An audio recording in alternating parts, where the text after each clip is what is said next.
in vibrant cultures, what we've got is highly emotionally intelligent people who really care. That's what we mean by engagement, right? So we've taken the time to define the culture, and at that point it's vibrant because we've made an agreement to each other what we're going to do. Now, a combatant culture is where people are engaged in their work. They really want to make a difference, but they go about it in the wrong way. All right. So the behaviors tend to be poor and we don't do anything about them. So we constantly have this. And if you spend now, don't get me wrong, every culture, every now and again needs a little bit of this to remind us why we're doing it. But you don't go right over here. Oh, my green screen. You just go here and then back here. It's just a reminder, but then back to vibrant. If you spend too long here, it turns toxic. Right. And when the culture turns toxic, your media news, and when your media news, you've got a real problem. And, I talk to senior execs about this all the time. If your culture finds its way into the media, all right, then you can expect to lose your job.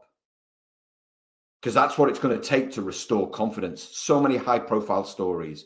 There's at least one high profile story on culture every week, which is great for me because I'm researching my next book on toxic cultures, but it's really bad for the people who are working in it. So I feel terrible for thinking that it's a good thing, which is not, because it's terrible for the people who are working in these cultures.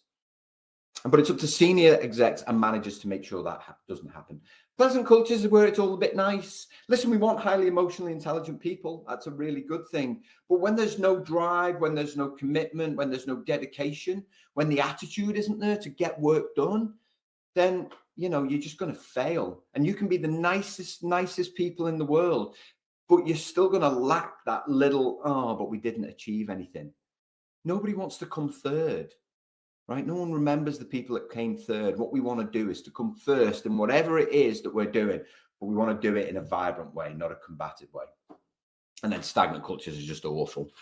Nothing happens. No one's invested. One organization once had an engagement score of 29%. That's how little people cared and cared. And the problem there was the CEO, unfortunately.